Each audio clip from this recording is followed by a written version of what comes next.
It's been so long since I put a video up. I need my like dance music. Okay, we are live at 7 o'clock, and the first thing I want to do is thank, man, if I only had like a cool mustache, like a handlebar mustache. First thing I want to do is thank everybody that was there for the date night that we had the other night with Lisa. It was awesome. Every night with her is awesome. It's like a dream come true. But I want to thank all the people that bought us rounds, because apparently we took advantage of everyone that did so, and we probably had a little bit too much. So just so you guys know, whatever it is you were trying to do was very successful on your part. So we really had a good time. 4,200 powers in the house. So we had a very good time. And I think I sent you an email, Mark. I want to buy one of the adapters and get it out here as quickly as we can so I can run that. I'm excited about getting the 4,200 up. The bell housing's there, and I have the flex plate. We have everything that we need. I got the adapter for the exhaust. I need to get an adapter for the intake, but I'm not concerned about that right now. I just want to get the thing up and running and run it NA and run it with a boost, run it with the 85 and stuff. John's here. What's going on? Chris is here. Hey, where did you get the fuel rail for the Supercharged Caddy? It came from the guys at Mac Daddy Parts. The same guys that supplied the adapters also did the fuel rails and the adapters for the intercooler, and they did basically everything. The adapter for the inlet on that side, all of that stuff. So a couple things. The date night was a big success. We drank way too much. We drank way more than we should have. But, you know, it's been a long time since we have been out like that. And it's been a long time since Lisa actually joined me, which I love because she's awesome. She has fun when she's with me on camera. And everybody obviously loves seeing Lisa way more than they like looking at me. So it all works out good. Okay, the adapters are getting machined.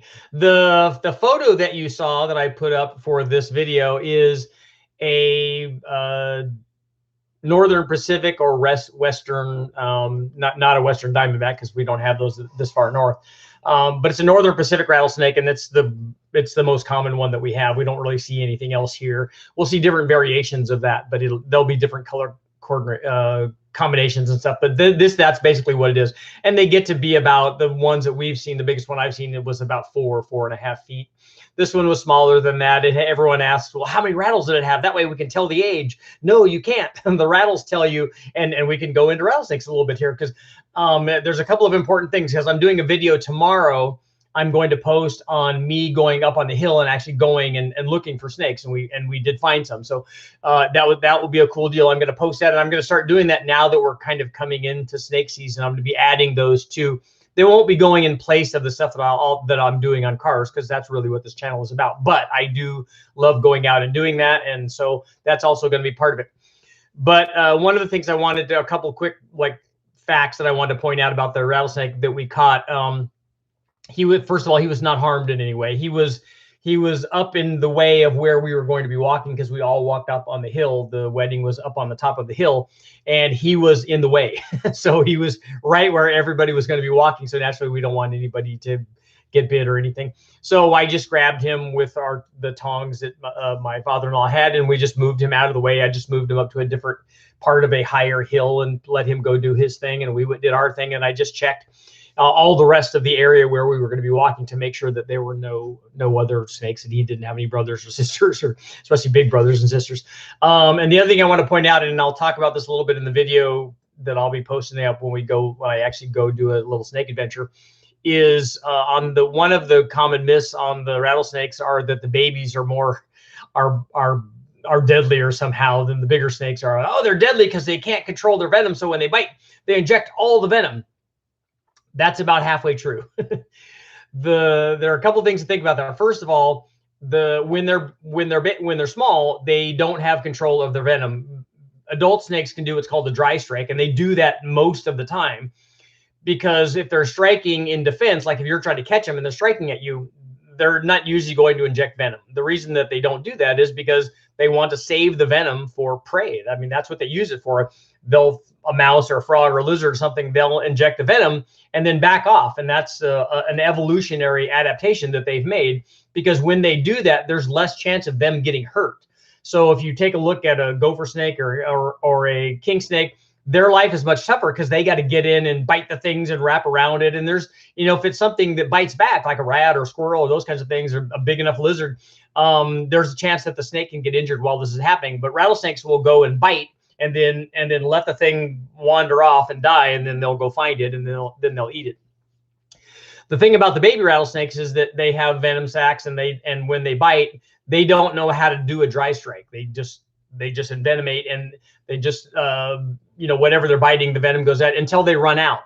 But here's the reality, and this is why the baby rattlesnake is not more dangerous than a adult rattlesnake. First of all, they're little, so their venom sacs are little, and so they have less venom. The venom isn't any more or less deadly when they're small. The bigger snakes just have more of it. And so if they were to bite you and they were to decide to use venom, you would have a lot more venom in you, and that's a bad thing. So if you get bit by a baby, and even if it injects venom, which they will, it's small and it doesn't have nearly as much as a big snake if it decided to do that. Lots of guys get bit, and the bigger snakes won't use venom. They just do dry strikes. But so there could be some venom still in their fangs. A little bit could go in. It's not good to get bit, which is I try never to do that. So that's a little bit of information for you guys. Now we can get into the automotive portion of this. And that's right now I'm working on a video, and I should be done editing it here very shortly. I can get it up tonight. We're looking at how to make torque, because I get a lot of guys obviously ask me how to make the torque. How do we increase torque production? So, and it dawns on me that when I have a little bit more of a detailed conversation with people, is there's a lot of misconceptions about what their request is. So a lot of guys think that when you run a motor, and let's say that we run a stock cam, and then I want to increase the torque, so we want to put a mild cam in there, because everybody knows that mild cams make more torque, right? They're going to make all that bottom end. If you look at the results of this video I'm going to post, you'll see that that's actually not the case. Mild cams can help. And if you want torque production down at 2000 RPM, then you're almost certainly going to have to go with a mild cam. Not because it's going to gain a whole bunch there, it won't. But it won't lose a whole bunch compared to a bigger cam. The bigger cams, like if you take the 202 BTR torque cam and you compare that to a 469 comp cam, down at 2000 RPM, there's going to be a big difference in torque between those two, because the bigger cam is going to lose stuff down there. But the thing to think about it is, if you look at these cams, a bigger cam will make more peak torque than the smaller cam will. In fact, it will make more torque through a lot of the curve. And the tipping point seems to be about where the torque peak is. And in an LS, if you have done your homework and put the right camshaft in there, you'll have what's called a torque plateau. So it will go up and it will hover around the same torque value for quite a ways, sometimes 1000 RPM or so. And then it will start falling off, and then we have a nice rising power curve. So and what we're going to go over in this video, and you guys obviously are getting a sneak peek at this right now, is the question isn't do I want more torque? Everybody does. If you ask them, yeah, do you want more torque production? Yes, I do. Okay, but now how do we get that? And then more importantly, where do you want your torque? Okay, if you want more torque from 2000 RPM to 4000 RPM, that's really hard to do with camshafts. It's a little bit easier to do with a variable cam, with a VVT combination, than it is with a fixed cam. But it's kind of hard to do. It's kind of hard to gain lots of torque there. And what you'll see when I show you all of these different cams that range from 191 to 202 to all the way up to 231 or 232, you'll see that there's a range, there's an area where they make almost the same torque. They do the same thing, basically. So it gets really hard to do cam timing. So, and what I want you guys to get out of this is that if somebody tells you, oh yeah, I'm going to give you this 220, 222 cam, and it's going to make a ton of torque down low, it's not going to. Trust me, I've run lots and lots of camshafts, more than most people. And when we run them on the dyno, you'll see they do a lot of the similar things. So we ran, in this comparison, I ran all of the BTR truck cams. We ran the stock cam, and then we ran stage 1, stage 2, and stage 3. So it's an interesting comparison to see as we go up in in duration, basically, when we're changing, what effect that has on power. And then we also compare the stock cam, and this is an LY6, so we took out the VVT cam, which I know everybody would love, and I'd like to have it in there too. And hopefully I'll be able to do some of that stuff when I go back and see Brian Tooley. But we have the stock cam and a sloppy stage 2 and LS3 and a bigger cam, and you can kind of see that, hey, look, when somebody says they want more torque, they don't necessarily want a small camshaft unless you want that torque, you know, not to lose that torque basically at 2,000 RPM. So that's all good stuff. So we got the snake video, we got that one coming up. We've got, you know, lots of good stuff. We got the 4200, somebody wants a 4200 update. Actually, I'm now waiting to get the, we don't think that the bell housing is going to work, connect to the dyno. So luckily, Mark, the guy who's been doing all the work for me on this 4200, the guy that did the, Mark did the, it's an EMT, Mark, that tell them the name of your company. That did the programming, the wiring harness and stuff for this 4200. He's the one that's giving me all the information on the oiling mods, and he put up a thing on the VVT mods and all kinds of stuff. So he's the go-to guy for that application. So we're listening to what he has to say. He's already done lots of testing. So hopefully we'll be able to do some stuff. The 3800 is not running yet, so there's nothing to update on that just yet.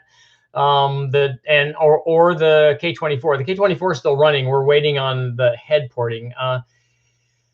M-Tech Motorsports is the name of Mark's place. So if you guys want 4200 information or parts there, he's the guy to get it. And I got if you guys saw the date night video that I did with Lisa, I did an unboxing and we showed the header flange that I bought, and Mark gave me the name of a guy to get possibly an intake flange, so that will make life easier, and that will be phase 2 of what we're going to do with that. Although the header will probably come into play in phase 1, so hopefully Jason can whip that thing up pretty quickly, and we can get that done. Jason from JT Fab, he can get that exhaust going. I can run a stock exhaust manifold and a long tube header, and then we can, you know, transition to boost on the stock stuff and kind of find out what's going on. I'll try to run one because I know people will ask. We'll try to run some low timing stuff and some pump gas combinations, and then step up to E85, and we can turn it up a bit more and play with some different things, maybe throttle body sizes or things that I happen to have right now to get started with. And then the next one after that will be, we're going to port that head and do some cams on it. So that'll be fun. Lots of good stuff. So let's see what you guys got going on. Let me get back here. No, Jake, it wasn't a copperhead. We don't really have copperheads in this area. All of the things that are venomous here all have rattles on them. Any venomous snake is better dead to me. Yes, I don't feel that way. All the snakes are the same to me. We just move them out of the way, and I catch them all the time. I probably catch, back when I was keeping track of the stuff, we would catch, I'd catch more than 100 a year, and we would just move them for ranchers and stuff, and I would catch them and do videos and check them out, and then we'd let them go. When I go out, like when I go up on the hill, actually I'm looking for gopher snakes and king snakes and racer snakes and garter snakes and ringneck snakes and things like that. Because of that area and because of the area that we're in, there's lots of rattlesnakes. So we see those a lot and we run across them. They're just not that fun to play with. I mean, you know, if you make a mistake, the price that you have to pay is really too big. And they don't seem to be, the one that I caught just the other day was pretty nice. The snake was cold, and so it was very calm and gentle, and was not striking or wasn't mad. When it starts getting hotter, they get a little grumpier, and they're not fun. The nice thing though is that I'm using a stick. I made a snake stick, and I have others too, but I made one out of welding rod. And because the welding rod isn't hot, it's cold, so they don't really strike at that too much. They just know that I'm trying to get at them. They're usually underneath something, and I'm trying to drag them out. I'd love to see copperheads because I think that they're beautiful. Yeah, see, wrecking Katie, though, baby copperheads are worse than the adults. That's a common myth. It's not accurate. Envenomate, yes, that's when they bite you and the venom goes in.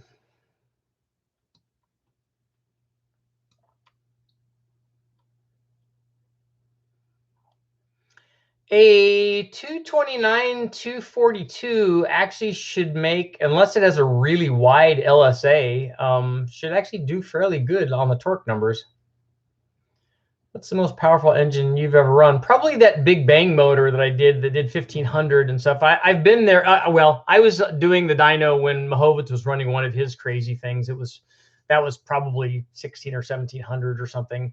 But the one that I built from the wrecking yard was that the 6-liter Big Bang motor. Yes, I've heard of Joe Gibbs' performance. Snake oil, but you got to squeeze them to get the oil out. Mark says work on exhaust flow to gain low end torque, and maybe on that, maybe on the 4200 that might work. The LS stuff has pretty good exhaust flow already.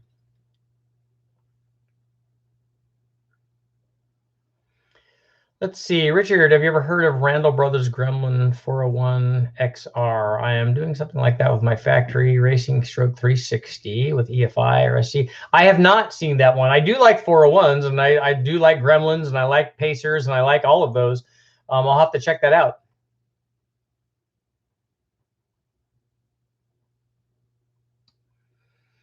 Yeah, diesel is an application where you might not necessarily need any more low-speed torque.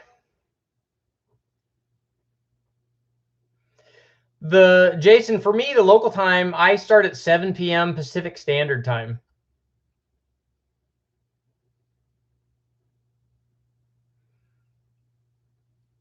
We're in California, so 7 Pacific Standard Time is normally when I do it. We did it early on date night because we were there early, but let's see. Thumper, I grew up in Northeast Washington, like 6 miles from the border, and we have Western Diamondbacks. Western Diamondbacks in Washington? I'll have to look up and see.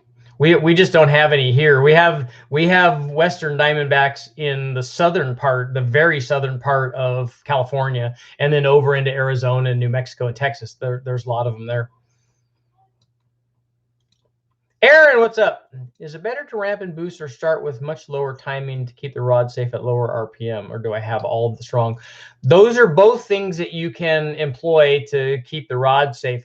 A lot of guys want their boost curve, they want the turbo to come up as soon as they can, and then ideally, if you have your wastegates working and your controller working, the boost curve just stays flat at whatever you've selected. Now, there are other ways to do it too. You can take an electronic boost controller that is, you can make it RPM dependent so that it rises boost with RPM. You can do that, and that would soften it. You can also take timing away and try to have it make no power. The problem is, start taking timing away, and you get a lot of afterburn in the exhaust, and then sometimes you would increase boost. So it gets hard to do. You will take power away when you take timing away, but sometimes you have to struggle with boost control when you do that.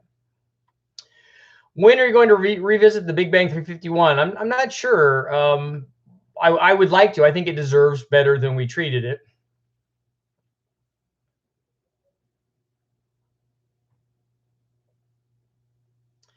I changed over to carb on my Chevy K3500, 430 horsepower big block. Stock pump is 20 gallons per hour at 12 psi. Is that should be enough for 430 horsepower? Is the check and see, Andy, check and see if the fuel pressure is staying constant. First of all, I don't know why you'd need to run 12 pounds if this is a carbureted big block. If it's a carbureted big block, it should be more at like 6 or 7 pounds. And that should help your pump flow. On a full race application, would you want more lift and less duration, or more duration and less lift on a camshaft? Actually, if you're going full race, you want more of both of those things. Full race camshafts are lots of lift so that you can take advantage of the really super cool, like fully ported head that you have, and lots of duration so that you can run at an RPM range where you're going to be making lots of power. An unwanted wedding guest. Need metal. I've been catching snakes since, I think I caught my first one when I was 5, and I've been catching snakes my whole life basically. And I've always been fascinated by them. I think they're very cool. Are we supposed to be talking about motors? We are. We're talking about 4200s. Oh, in Florida they have, yeah, you guys have super nasty ones. You even have some invasive species, some of the pythons and stuff. That's crazy out there. How many types of venomous are near me? In California, we only have rattlesnakes. In the southern part of California, we also have, there may be coral snakes, although it'd be really, really rare to see a coral snake. Timber rattles, yep, they have those. I take that back. In the Mojave Desert, we have other kinds of rattlesnakes. We have sidewinders.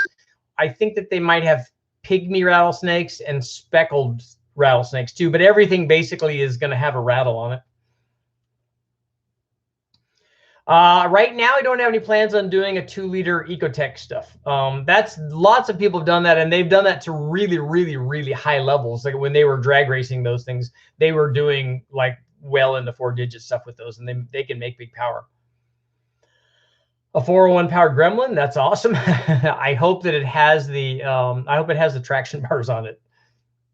Mike's here.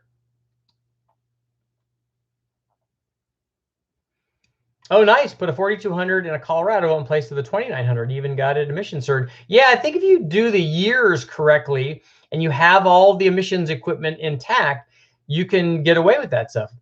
And Washington has Sasquatches. They definitely do. It's very squatchy up there.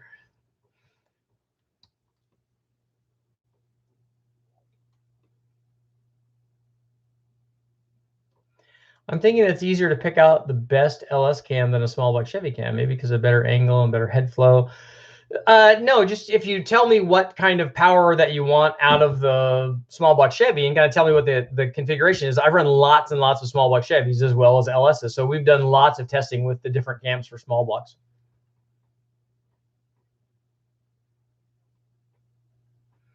Around Chico, California, you have just about every North American venomous snake. That's not accurate. I've been to Chico a lot, and you'll have rattlesnakes. But in North America, you have lots of other venomous snakes. You have water moccasins. You have eastern diamondbacks, which are really, really big. You have coral snakes, which you won't find in Chico, not that I know of. You'll have rattlesnakes up there. At least that's what I think. I could be wrong. I don't know everything about Chico. I've only been there a few times. What kind of cam should I use for my LS2? Just tell me how much power you want and what the rest of the combination is. If it's a stock LS2, I've done lots of stuff with a crate LS2, so I'm pretty familiar with that. Just tell me how much power you want, Steve, and I will tell you what cam to use. I am going to do more cam testing on the L99. I'm going to put it back together, put another one back together, and do a few more things with it, and then we're going to do the internal swap. Remember what happened to the serpent in the Garden of Eden. Oh, green Mojaves out in Victorville. Okay, that's right. I forgot about those.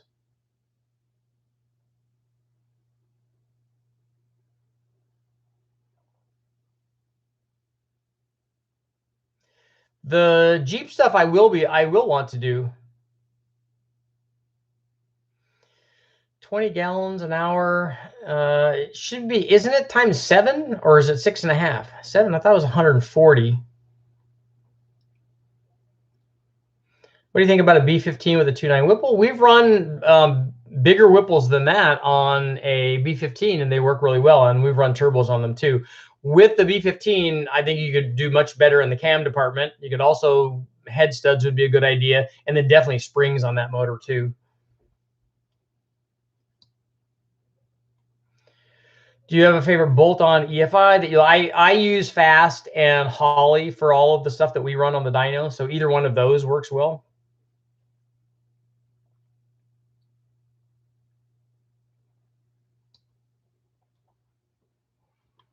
Speaking of snakes, the original Cobra Shelby was a cubic inch a class rule for what? For what form of racing? They had the Shelby Cobras ran in a bunch of different racing venues, and the displacement was a rule in SCCA and stuff. And I would imagine well, I take that back.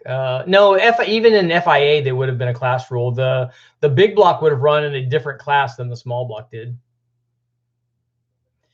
Have you ever seen Wasted Sparks set up with individual coils on a big block? I don't think we have. I don't remember anybody bringing one in that had coils, only because we can make so much power with the distributor and a good coil on the big block stuff. So I haven't seen anybody run that yet.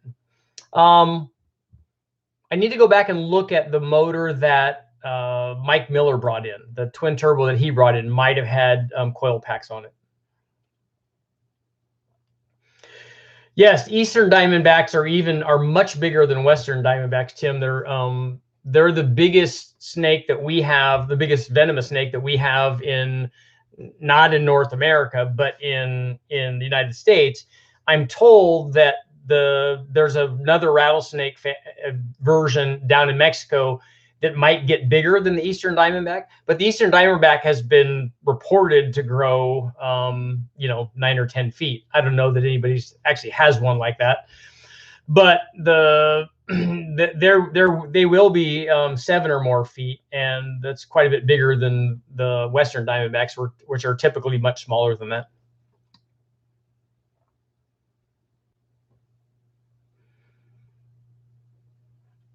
We don't have, Tim, we don't have those in California. A Masagua? Massassagua.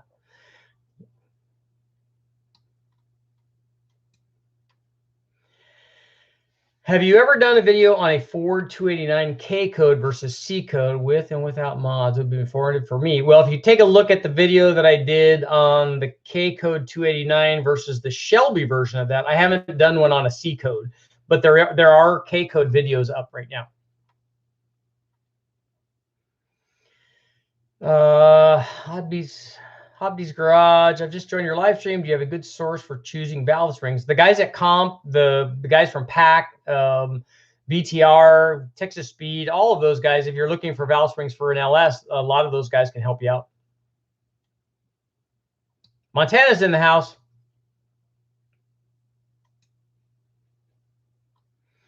A lot of moccasins in Cajun country. On cams, why don't you get more specific on LSA and intake center lines? I can put that, I can list that on a lot of these cams that don't have that information, because on some of them I don't have cam cards on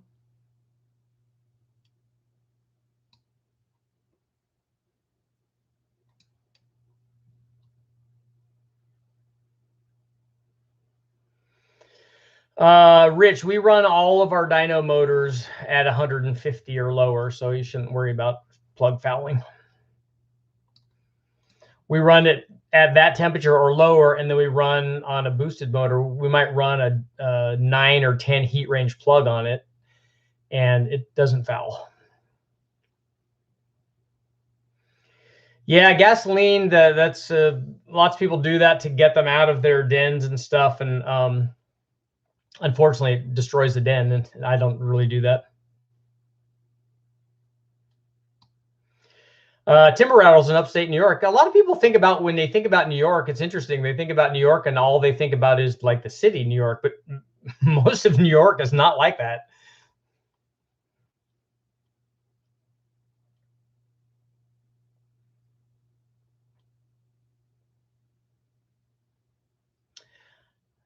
Get an LS harness for the MS Pro and use it to control VVT on the LY6. Okay, yeah, that might work. And I'm kind of hoping, Mark, that I know I asked you for his number and I haven't called him yet, but I wanted to talk to him about the guys at Megasquirt about using the Megasquirt on the 3800. I'd like to run the factory dampener and crank trigger and all that stuff on the 3800, and a Megasquirt might be able to do that, because we can make a harness. And I want to know if they have the ability to make that work, because it has a weird trigger pattern. Eric, what's up? Hit the X on the right below Richard. Click thumbs up. Click live chat to come back.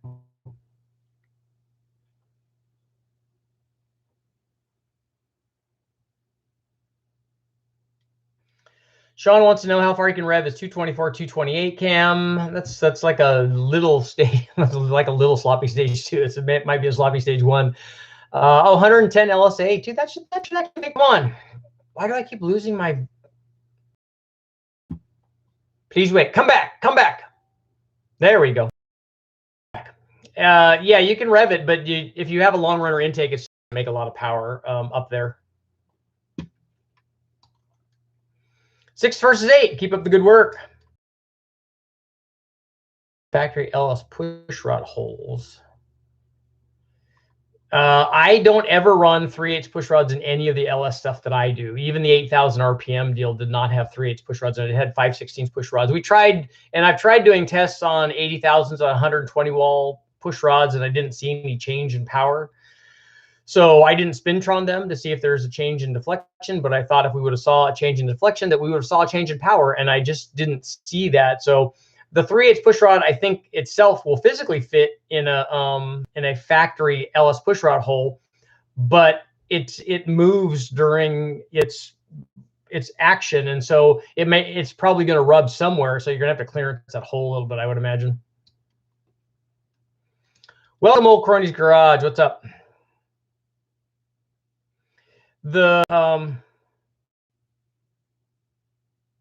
I'm in East Central Texas now with those copperheads, and they're cool looking without heads, of course. Nice.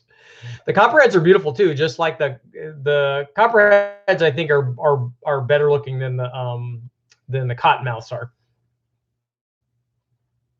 Western Diamondback squirrels sound terrible. Sound terrifying, yes.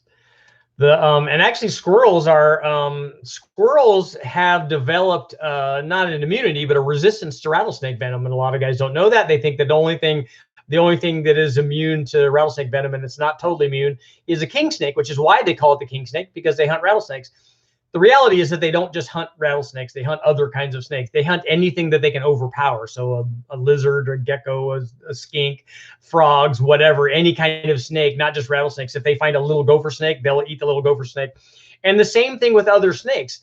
A gopher snake or a racer snake will eat a rattlesnake if it thinks it can do that. Now, they're not resistant to the venom like the king snake is. And then other snakes in other parts of the country, which I really like to go catch, like the big indigo snakes and all the other varieties, because we have California kings. We also have mountain king snakes in other areas and different kinds of king snakes in California. But I'd like to go see like the indigo snakes and stuff. And I think that in Texas, they have those, and those will also eat rattlesnakes, and those get really big. We have gopher snakes here. The biggest gopher snake I caught was about 6.5, maybe 7 feet. And this is when I was little. I was afraid to pick it up because it was big and it was really, really strong. But we ended up bringing it to school, and naturally it got away and scared everybody. But that was super awesome. But those get big. The gopher snakes and the bull snakes get big, and so do the indigo snakes, which are awesome.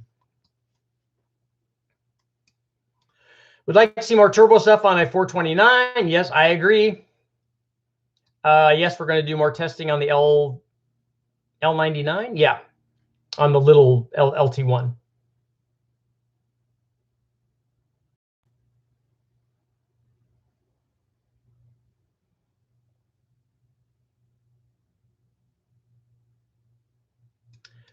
Tom, effective exhaust pulses. How much transfers back into the cylinder in NA compared to a turbo application? I think what you're asking is, do long tube headers work on a turbo application in the same way?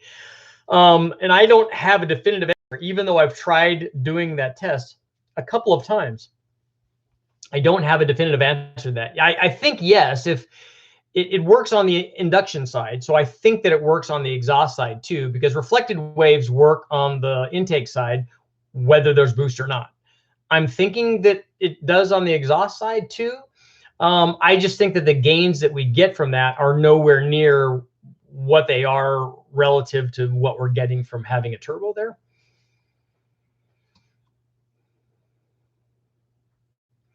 Dr. J's is no longer in business. I don't know who to go to for cylinder head work. If it's an LS, the guys from K-Tech do pretty inexpensive work, and their stuff works pretty well. Yeah, the internet is not doing good here. We have a terrible signal. We're trying to work on that. We're thinking of moving to Moldova to get better internet. Can I send you a 4200 intake to LS4 bolt throttle body adapter? Made some along with some LS fuel rail fittings today, mostly CNC. Yeah, that would be great. If you want to send it out, that would be awesome. Send me, I'll give you my email address, and because we definitely want to get rid of the factory drive-by-wire throttle body, because we're not going to run that. killerb16@aol.com. Yeah, so send me an email and then we'll get together.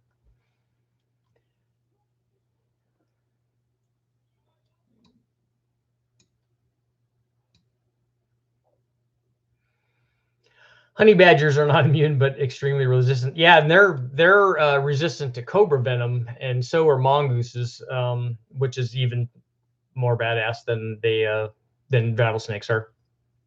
Although cobra strike is much slower than a rattlesnake.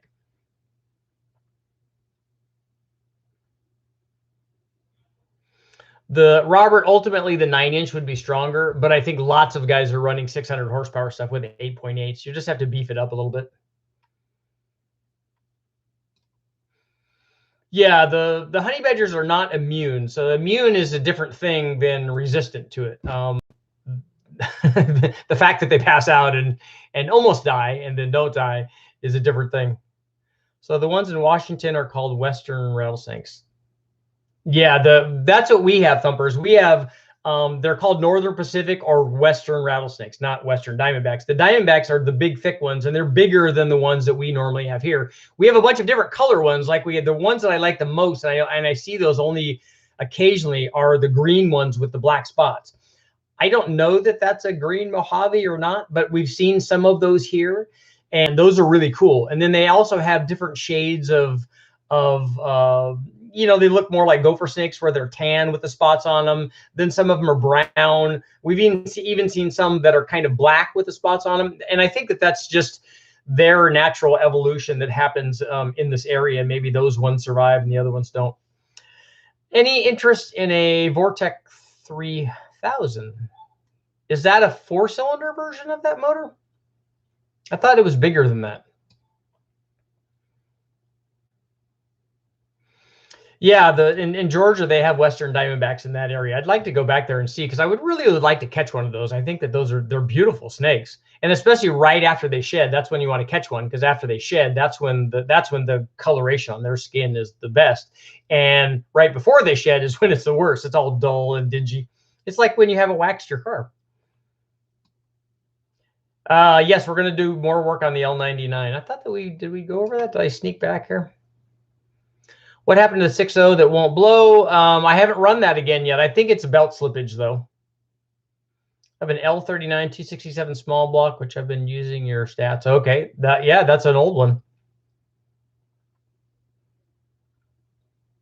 Larry Smith. See, there's somebody recommending a porting guy. No, I don't collect them. I don't, and I've been to one, like we went to one reptile convention in Sacramento. And as much as I like snakes, I just didn't like seeing them in Tupperware and stuff. I'm not that guy. I like going out and catching them and looking at them and going ooh and on and then letting them go. I have caught some and brought them home, much to this dismay of my lovely wife.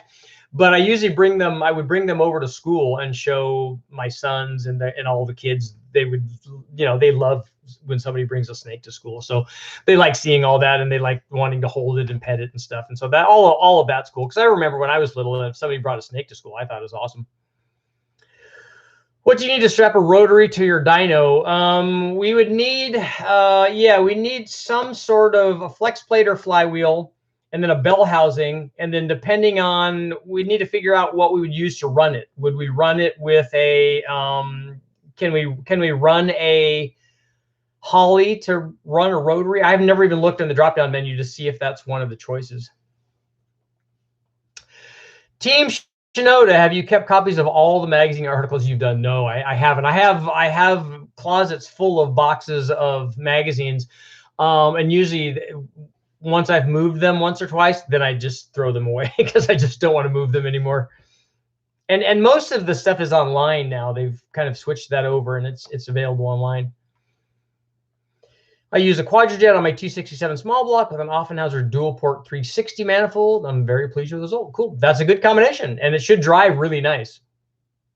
And what I want, the video that I want to do is, and then the next time I have a small block Chevy, or the next time West Tech has a small block Chevy on it, I want to put a Quadrajet on it, and I'm going to go to the wrecking yard and I'm going to get an air cleaner, a Quadrajet air cleaner, and we're going to flip the lid over, just so the people that are all new can experience the noise, the wonder that is flipping the lid over on your Quadrajet. And you can hear the bo. Super awesome. Everybody should hear that.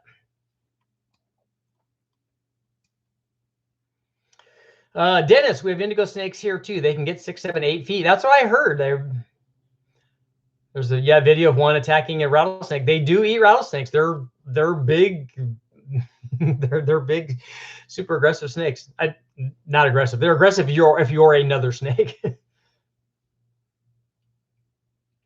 Mopar 318 X block with and without vent holes in bell housing area. Any background? I'm not familiar enough with the Mopar stuff to know that. That would be Dulcich I would go to with that.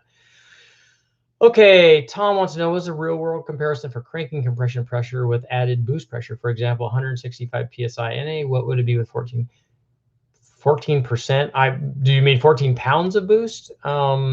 You can't do cranking compression under boost, so that's not going to equate to anything. The cranking compression may have more of a indicator for NA power, and then NA power you just multiply times the boost pressure times 14.7 will double the power output basically. But even that cranking compression doesn't always give you what's going to happen with power, because you can have high static compression and a really mild camshaft and have really high cranking compression. It's just not going to make any power because it doesn't have a good camshaft in it. Any more chance of you collaborating with Engine Masters? I think that after what's happened recently, that might not happen anymore. How far are you from Winters, California? It's right up the road. It's like 10 miles away or so. What do you think of an Offenhauser dual port 360 on a small block Chevy? I honestly don't remember running one. I think I had to have, but I don't remember. It would have been a long time ago. And I think that the guys from West Tech probably have. They may even have one there. Larry Smith runs Flowtech 2-cylinder heads. He did the ones I sent the picture. Oh, you sent the pictures, Aaron. You sent the pictures of the Dodge one, right? Those look good. Just show us the flow numbers and let us know how well it did. Okay, see, Mark saying the MS Pro can run rotary. So there we have that part cured.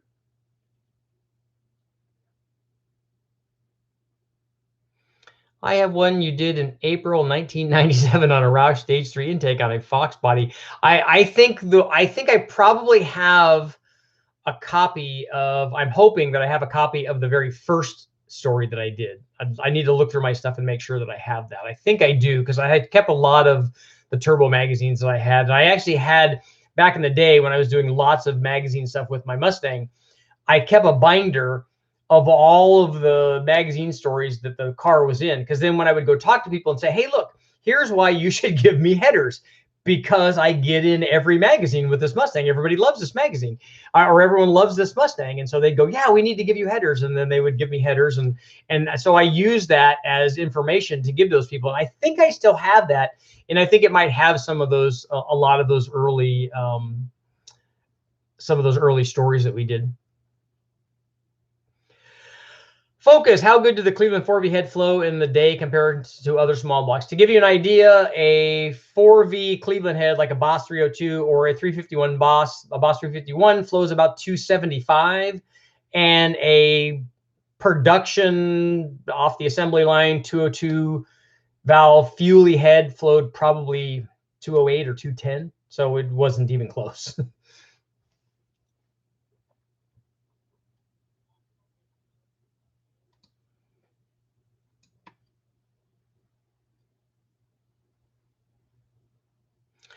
The adapters are the only thing we need is a bell housing to mount the motor to the dyno. So if we have, or an adapter to mount a rotary to a Chevy bell housing, if it has a flywheel, we can get our drive plate, bolt our drive plate onto that flywheel. We might have to re-drill holes or something, but we can make that work. That's fairly easy. Motor mounts are easy. We can make that. We can use L angle or anything to make the motor mount. Sometimes we just bolt it to the block and we can get that part of it bolted up.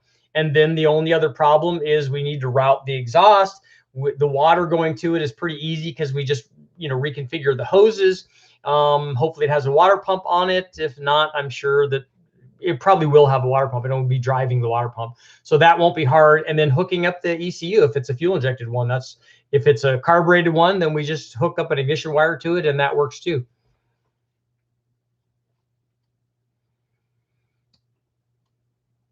Johnny, you can have flywheels made.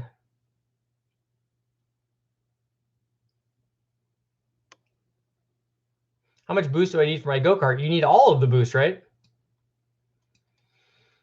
The Engine Masters thing, it's not actually Engine Masters, it's something else. So we'll be talking about that later on, maybe in another live show.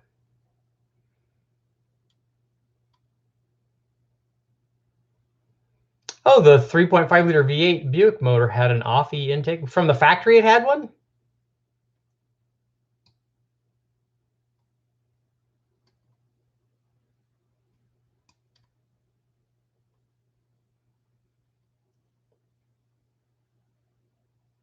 Okay, Aaron, yeah, if you get the flow numbers, let me know. No, I don't have issues with Engine Masters. Maybe I phrased that incorrectly. Take a drive, go see. Oh, Jerry is okay. Jerry's in Winters. He's close then. Dude, I'll go up and visit him.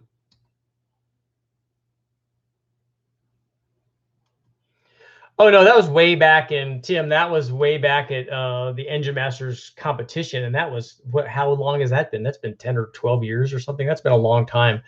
Yeah, this has nothing to do with that.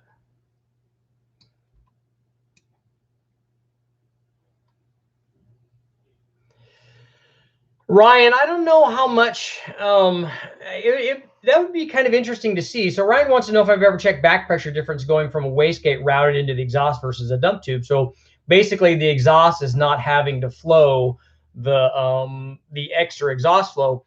But here's the thing to think about, Ryan. You're introducing that exhaust from the wastegate after the turbo, so it's just going into the exhaust. Your exhaust should probably be big enough to handle all of that exhaust. So if you have like a 3.5 inch or 4 inch exhaust coming out of your turbo, routing the dump tube back into that is not going to create a problem at all.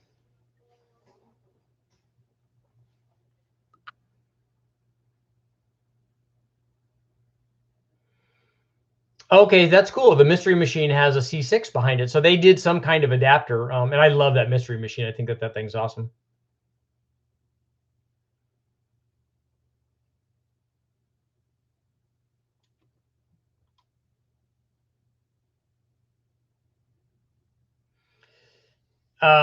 Shadow Ops. You can't put rec port heads on an LR4, right? An LR4 is going to be isn't that a 5.3? The rec port head's not going to fit on a 5.3.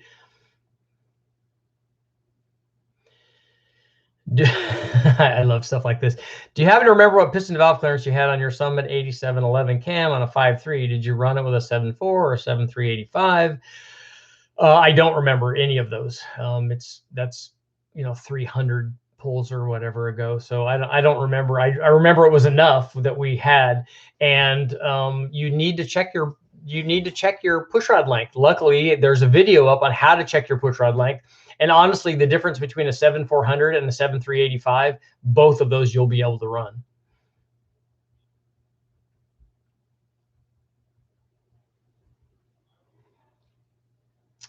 Richard Holdner, what cam recommended for an 82 351 400 Ford? I know Tim Myers makes a 400 horsepower, 500 torque. Best for 1800 to 2500 RPM torque recommended. So you're going to want something small for that. Look at any of the RV style cams, or if it's a 400, you can get away with a little bit more. Take a look. I think we tried a mild cam in the 400 build, the video that's up, but you're probably going to be looking at something that's going to be like a 205 or 206 at 50 on the intake, like a 206 210 kind of thing, and that should work really well. And then run a dual plane intake on it.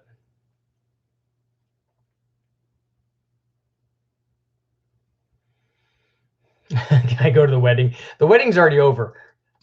That's why we have the picture of the snake. Are we going to get to see a 366 big block or a 351 V6 on the other guys? I would like to do the V6. The 366 would be hard to find, although I have seen some old like Chevy trucks, like big, work trucks that probably have 366s or maybe the tall deck 427s in them. C4 LT5 down. I do want to do that, and I've been bugging Eric about that at West Tech because he's the guy that will have to get that thing running.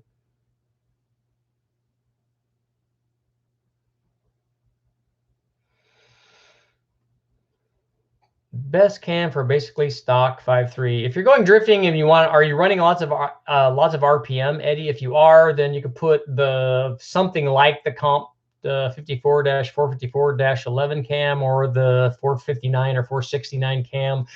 BTR makes stuff like that. Texas Speed does. Cam Motion, lots of good stuff out there. They're all going to have similar specs to that, and they'll all do the same thing. Somebody was asking me today, I actually got rid of a set of lifters today, and the guy that was there, and I'm sorry if I forgot your name, but his question actually came from a relative or a friend of his, and he wanted me to do a video on comparing a 396 big block to a 400-inch small block, obviously both with comparable things, I'm thinking. So let me know what you guys think. Do you think that would be a good comparison? Or if we put a 264 cam in both of them and we put, heads, stockish heads in them and dual plane intakes, are they all going to make this and the same compression? Are they all going to make the same power? Team Shinoda, did you notice a big lag on a rear mount turbo kit? Take a look at the turbo video that I did on the rear mount kit, and mine was excessive to the extreme. And yeah, there's more lag on a rear mount kit, although less than I showed in my test, because most rear mount kits are a lot closer than the 12 or 14 feet of tubing that I used. And if you're going to do a rear mount kit, you would do smaller tubing. I did 2.5, and you could be smaller than that.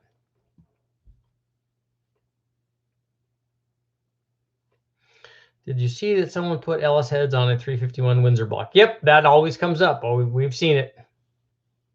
I got a 366 big block, 11,000 miles.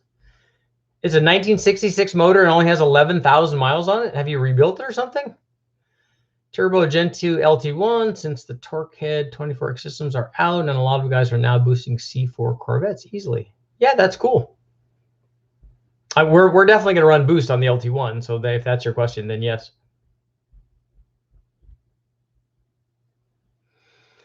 A 2.4 Lima Ford. Somebody was offering me SVO turbo motors, and now I can't remember who it was. So if you are out there, let me know and get back a hold of me. I think I had to do a road trip to go get it, and it was not, I don't think it was terribly far away. Talk to Tim Allen. He has an LT5 powered 96 Impala. West Tech has an LT5. They have the OG Lotus, LT5 ZR1 motor. So they have one there, and it came from the Chevy race shop. We just need to get it running.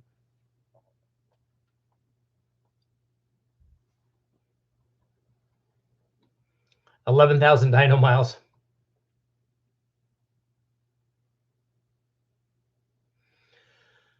Oh, CarCraft did a comparison between a 402 and a 400 on a second-gen Camaro, and the big block ran half a second faster. So the hard part of that would be getting things that are even. A big block head's going to flow more than almost any big block head. I think even a peanut port big block head is going to flow more than a stock small block head does. So you'd have to try to get the flow rates even. I've driven the LT5 based those ZR1 Camaros, and they would actually go 180 miles an hour. And we know that they would because we actually did that in one of them.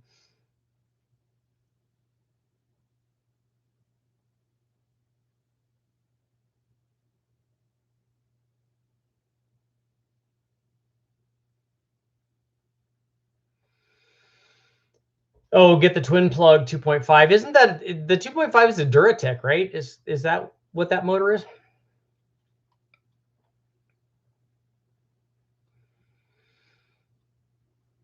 Yeah, rear mount turbo lag is not the problem. Oiling is. And I agree with that. That I don't like having to do the oil pumps, but we ran one from Hellion on a Coyote and it worked. It worked great.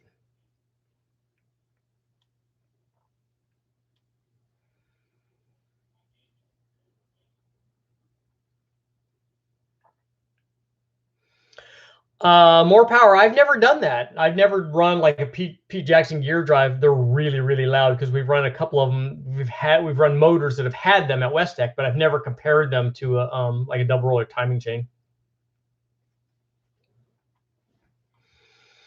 Car guy and reptile enthusiast. I like that.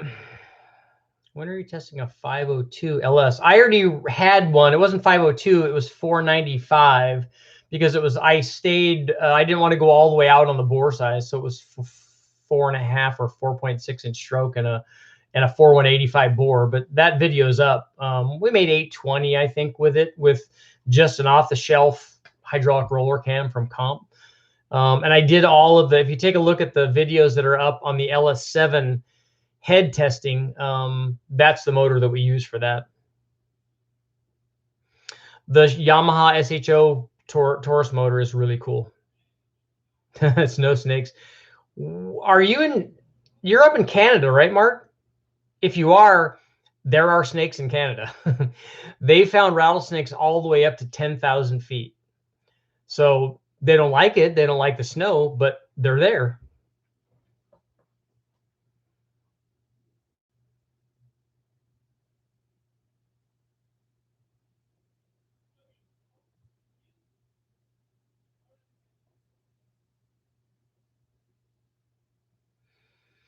Yeah, that's what I thought. The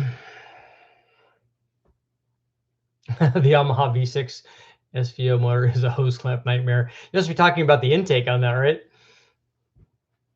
I like the 3.4. I drove one of those at Laguna Seca as a instructor car, and I love that motor. I thought it was great. I haven't done a flathead yet, although the gentleman, Bob, that we got the Pontiac and the Dodge Slant 6 from, has flatheads, and he races them. So he said we could run them on the dyno if we get through with this other stuff.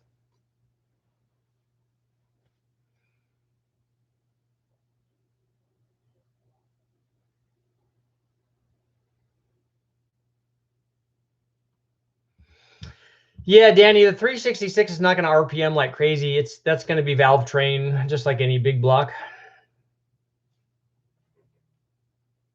The problem with lots of RPM on a big block is especially if you're doing a big one, or the big valve sizes, you have to go with titanium if you want to run lots of RPM. But the valves are really big and they're heavy, and they get hard to control. And so unless you're running lots and lots of spring pressure, you can have issues. I remember Brule was trying to get to, I think they got to 7,500 RPM with a big block with a hydraulic roller. And obviously there are guys running lots more RPM with the solid roller stuff, but they did it with a hydraulic roller and it worked out pretty well. How about a 427 shootout? Try to do comparable mods to illustrate the motor differences, and then go max extreme for pump 91, 427 big block, 427 LS, 428 Pontiac, Boss 429. Yeah, pricey, especially on the last one. 427 LS is not a cheap date. 427 big block's not a cheap date either. The guy who owns West Tech has a number of 427 big blocks because he's got Corvettes that have those in them. They've run a couple of those. I've done a couple of 427 LSs. I've never done a 428 Pontiac. I've never done a Boss 429, but I'm sure I could talk to Kazi and he would want me to do that, although he'd want it to be his motor.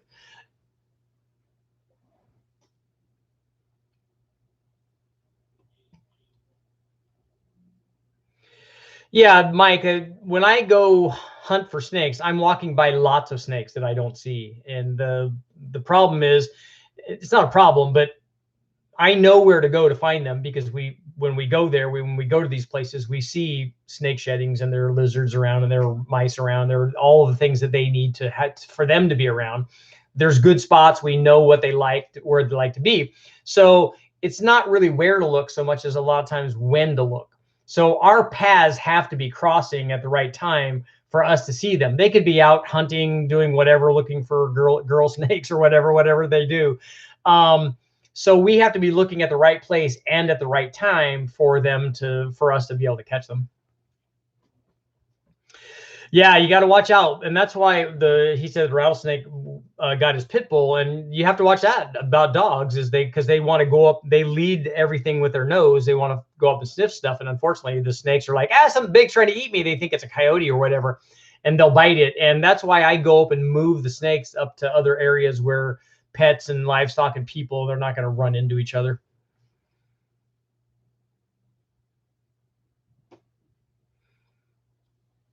Oh, if she was 15 years old too, that's pretty old that's getting up there. What do you think about a tunnel ram blow through carb style Dino test? I think that would be cool. It'd be hard to get I would kind of rather do it with maybe with EFI like that, because I think we could tune it better, but it might be interesting to try it.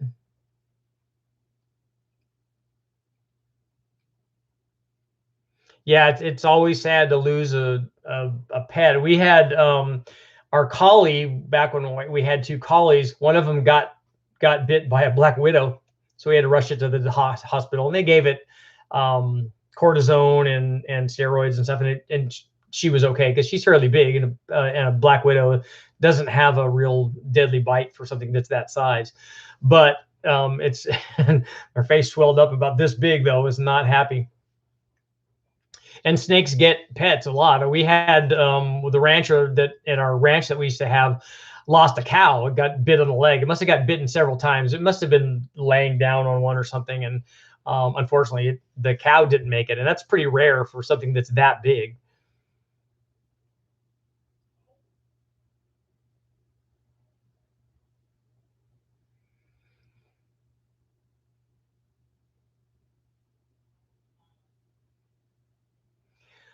No, I would imagine. Tom says at 29 pounds laying on your gut, it's not fun to have a snake slither over your barrel. No, that's a close call. I've had some, we've been out looking, and my concern is always while I'm reaching down to get one, is there to be another one there? And I've had that happen before. I also had one instance where I wasn't reaching under, but the snake was under a concrete slab, and I had a hold of its tail and was trying to work it to come out. And the head came out the other side and was like, hey, what are you doing to my tail? That's one thing about rattlesnakes. If you grab their tail and you grab their rattle, they do not like that. So another quick fact about the rattles, I told you that people like to ask how many rattles they have because they tell you, oh, that's how many years old it is. And that's not. The number of rattles that they have is an indication of how many times they've shed. And if food is plentiful, their body will grow and they will shed more than once a year. Not uncommon at all.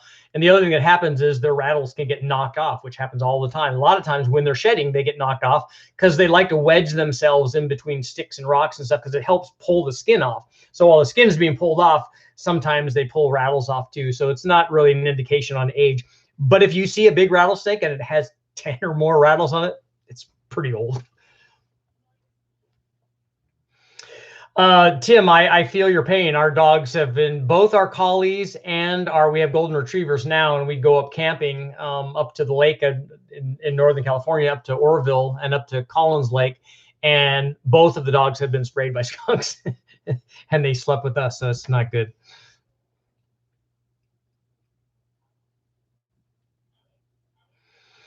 Jody, we were just talking about snakes. I caught one at a wedding. I was at a wedding and the rattlesnake was in the way, and I just moved it out of the way. It's not a big deal. But we were just talking about how much I like to go out and catch them.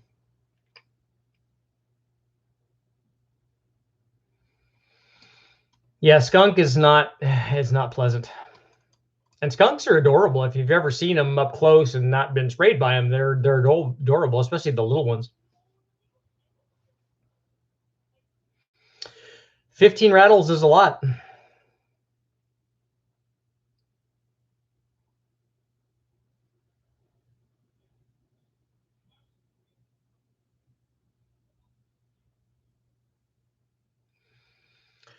Tom, they release snakes to control the turkey population? It should be the other way around. Turkeys actually eat snakes. I've never seen a snake go after a turkey. The turkeys will eat snakes, so we see that all the time.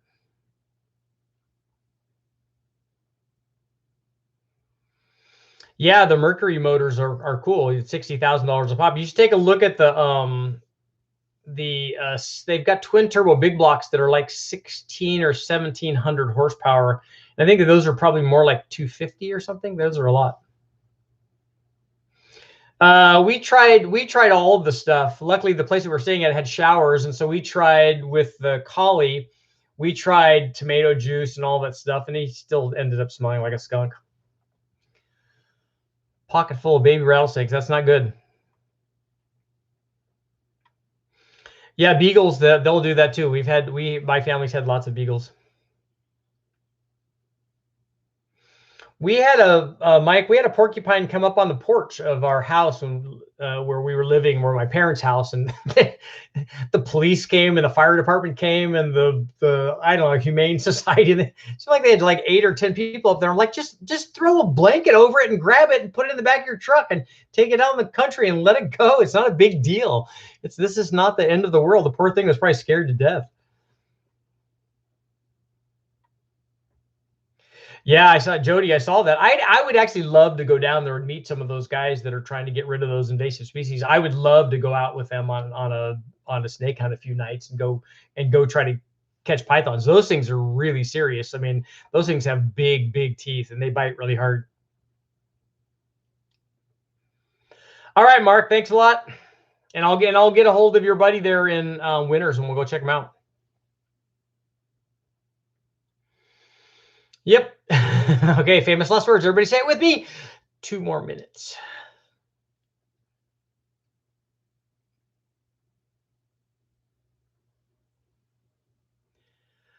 '78 Buick 350. I'm interested in all of those. I like the Buicks. Somebody was just asking me about a Buick 350 too. I think it needs to be worked over.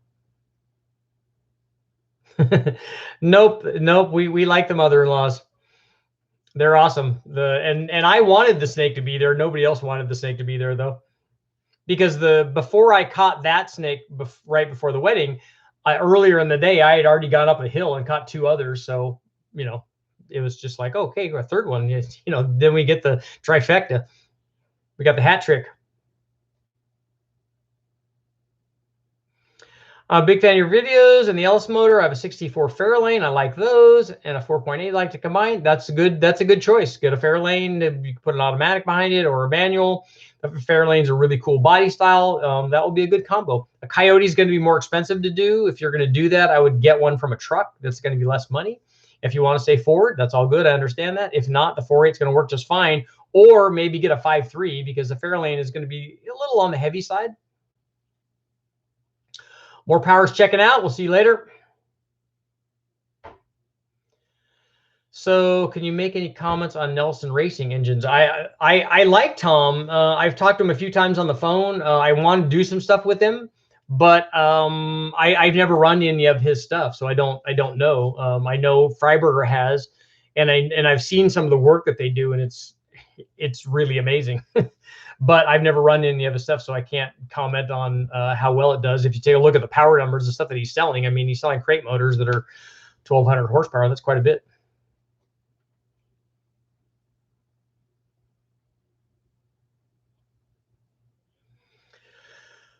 GT35 on a 2.5 liter 4-cylinder should work pretty good. That should be 440 wheel horsepower. That puts it right in the wheelhouse of a GT35.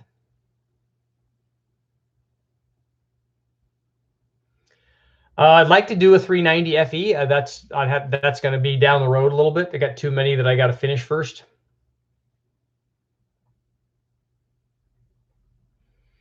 One minute left. Get those questions in.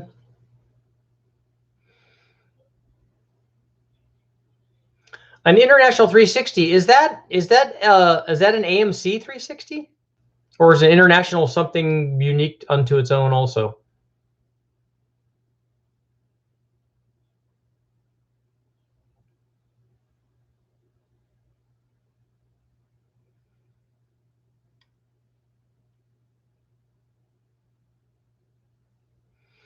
Yeah, I mean, I think Tom knows what he's doing. He knows how to make power, and I like the guy. I've spoke with him a number of times on the phone. I still haven't been able to talk him into letting me bring a junkyard 4.8 so we can put his stuff on. But maybe if I keep working on him, will a T5 live behind an LS? A stock 4.8 maybe. Actually, I ran a T5 in my Mustang with a blower on it and TFS heads and a cam and stuff for a long time. And I had it for 85,000 miles. We took that transmission out and ran it in our World Challenge car, in our Bridgestone supercar, and then I broke it. But not because it had too much power. It's actually from a braking issue that we had. But if you are nice to it, then it lasts a long time.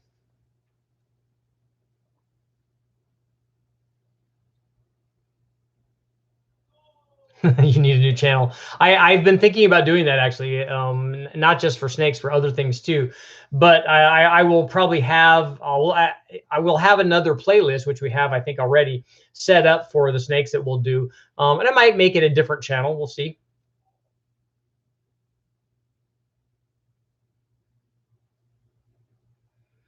Okay, international V8s are their own thing. They ended up in a lot of school buses. Cool.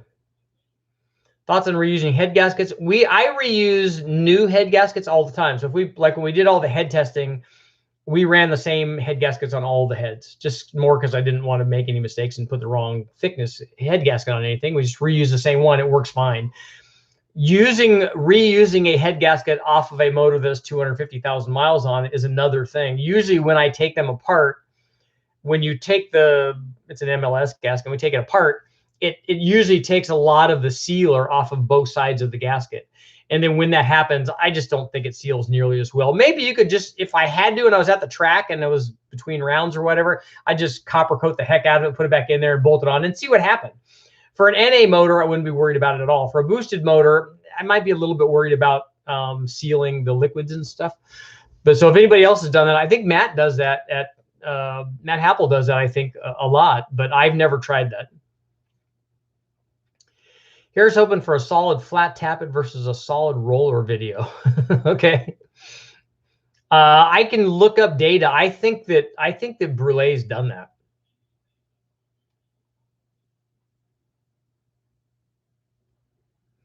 When are we going to see the Hanna-Barbera go down? Brake clean and copper seal. Okay, see that's they're telling you that's possible.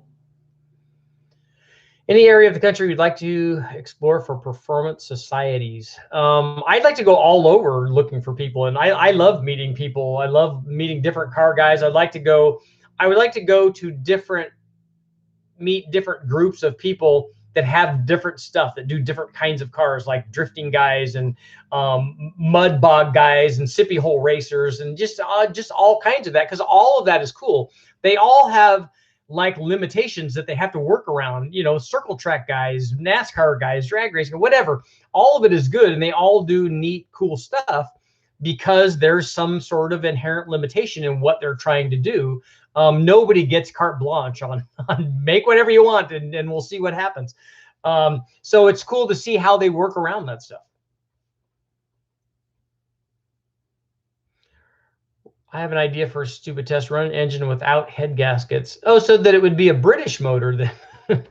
A little shot at Jaguar there, and Aston Martin, and I think it would seal. One of the things that Chad and I were talking about, I made a list of all the things I wanted to do when we were doing this Wheel of Death show, is I was going to do finger tight. We were going to just finger tighten the bolts for everything and just see how long it lasted. No head gasket would be another thing. We were going to run no water. We did the no oil thing. We were going to do pinging as power. We were going to turn load the thing all the way and then just start turning the timing up to see. We dropped BBs down. If BBs, it lasted a long time. We kept having to take the motor back apart and take all the BBs out.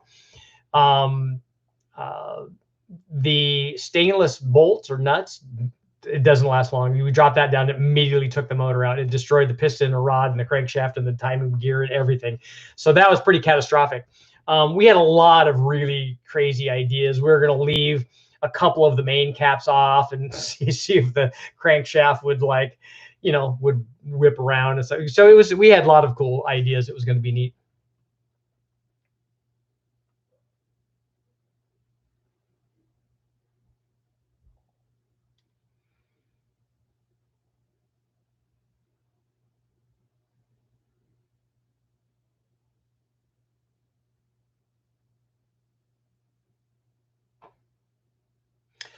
Okay, guys, I have to get going. I have to go edit this video so I can get it up. I can get back in the deal. MLS or copper? I've never run a copperhead gasket on anything, so this will be the last question I do.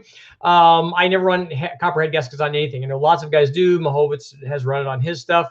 Other guys do. They run a wire ring and a copper and all that stuff. And maybe for guys that are making a million horsepower, maybe that's a good way to go. I just have never done it. I've run MLS stuff. And Tim saying MLS up to 2,000 horsepower. The 1,500 horsepower stuff was not going to hurt an MLS gasket. It's not going to, and what you're more likely to have, especially if you're running stock heads, is it's going to distort the head. It's going to lift the head up because there's not enough deck thickness. You need to have an aftermarket head for that to seal. Most guys, when they blow an MLS head gasket out, it's because they torch something else. The timing's wrong, the air feels wrong, something's not right. They're not doing it just from cylinder pressure. That's not going to do it. You have to have instantaneous cylinder pressure, or it has to be we've seen them torch them with flames coming out, and that's not good. So if you hurt one of those, you've really done something wrong normally. If you're at a point where the MLS head gasket isn't supplying the clamp load and stuff that you need, then you need to start thinking about like this soft copper and O-rings and stuff, or receiver grooves and O-rings and all, and the inert gas O-rings and all of that stuff. Then you need to start experimenting with that. I've never been at that power level, so if you guys have, you can do that. Okay, guys, thanks for showing up. Anybody that was here for date night, thank you for buying rounds. That was awesome. But you guys bought way too many as it turned out, but hey, that's our own fault. That was awesome, and I will see you guys tomorrow.